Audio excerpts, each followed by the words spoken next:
মধ্যরাত, ঘর অন্ধকার, ফোনের স্ক্রিন নিভে গেছে অনেক আগে, তবু আপনার চোখ বন্ধ হচ্ছে না। আপনি পাশ ফিরছেন, আবার সোজা হচ্ছে, মনে হচ্ছে শরীর ক্লান্ত, কিন্তু মস্তিষ্ক যেন দৌড়াচ্ছে।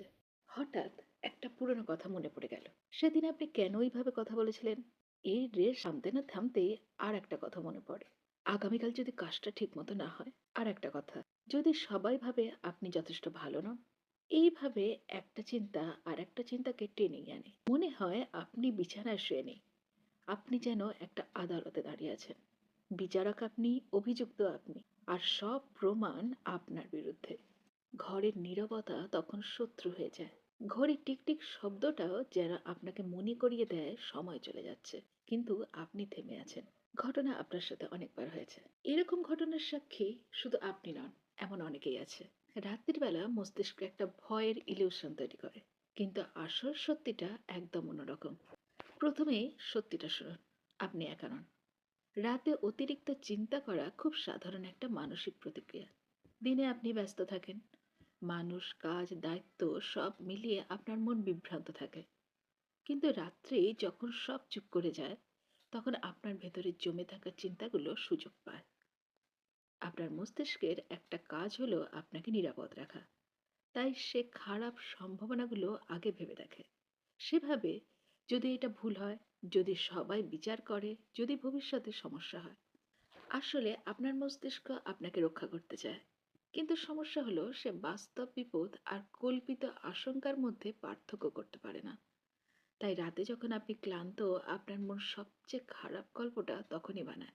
একটা ছোট্ট জিনিস করে দেখুন, চিন্তাকে থামাতে যাবেন না, কারণ যত থামাতে যাবেন তত বাড়বে। বরং নিজেকে বলুন, এইটা একটা চিন্তা, এটা কোনো সত্য না। ধরুন আপনার মাথায় আসছে আপনি ব্যর্থ হয়ে যাবেন, ওটা একটা ভবিষ্যৎ কল্পনা, এটা কোনো প্রমাণিত সত্য না। আপনার মন একটা সিনেমা বানাচ্ছে, আর আপনি সেই সিনেমার দর্শক। নায়ক নন, ভিকটিম নন, শুধুমাত্র দর্শক। এখন ধীরে একটা শ্বাস নিন। 4 সেকেন্ড শ্বাস নিন, 4 সেকেন্ড ধরে রাখুন, আর 6 সেকেন্ডে ছেড়ে দিন। আবার করুন। আপনার শরীর যখন ধীরে ধীরে শ্বাস নেয়, মস্তিষ্ক একটা সংকেত পায়, সব ঠিক আছে, এখন কোনো বিপদ নেই। আর একটা জিনিস মনে রাখুন, রাত সমস্যা সমাধানের সময় নয়। রাত্রে আপনার আবেগ বেশি সক্রিয় থাকে, তখন নেওয়া সিদ্ধান্ত বেশিরভাগ সময় ভুল হয়। তাই নিজেকে বলুন, এই চিন্তাগুলো কাল সকালে দেখব।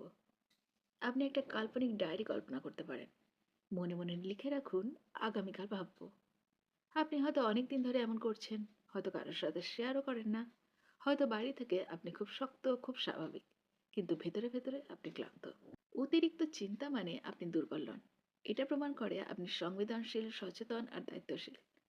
শুধু এখন আপনার বিশ্রাম দরকার।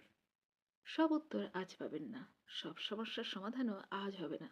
এই মুহূর্তে কিন্তু আপনি নিরাপদ, এই মুহূর্তে কোনো বিপদ ঘটছে না, এই মুহূর্তে আপনার কাজ শুধু ঘুমানো। চোখ বন্ধ করুন, নিজেকে বলুন, এই চিন্তা আমার নয়, আমি শুধু চিন্তার পর্যবেক্ষক। ধীরে ধীরে শব্দগুলো কমে আসবে, আর মাথার কোলাহল ধীরে ধীরে স্তব্ধ হয়ে যাবে। তো আজ রাতে অনেক দিন পর আপনি শান্তিতে ঘুমাবেন। যদি আপনি এখনো জেগে থাকেন, এই ভিডিওটা শেষ হওয়ার আগে একটা প্রতিশ্রুতি দিন। আজ নিজেকে একটু ক্ষমা করবেন, আজ নিজেকে একটু ছাড় দেবেন, কারণ আপনি যথেষ্ট, আপনি নিরাপদ, আর এই রাতও কেটে যাবে।